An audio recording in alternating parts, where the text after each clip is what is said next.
A big question heading into Game 1 of this series between the Anaheim Ducks and the Nashville Predators was rest. The Predators had it, the Ducks didn't. Did that make a difference in Game 1? Well, I think it's not as much about rest for me, Sean. You know, the Predators wrapped up their series against St. Louis on Sunday night in 6 games, and then they got to remove themselves from that series over the week. Sure, they had some rest at the same time, but the Anaheim Ducks played the Edmonton Oilers less than 48 hours ago in a winner-take-all Game 7.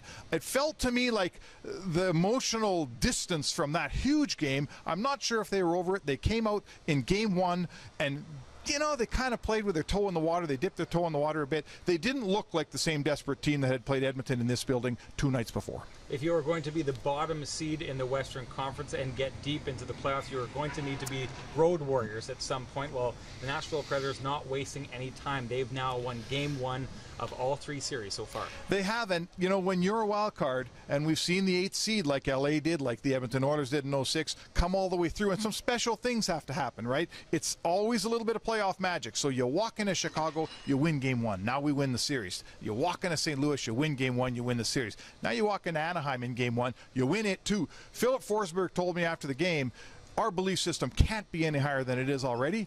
I think every time you win a Game 1 in the other guy's rink, it gets a little bit better.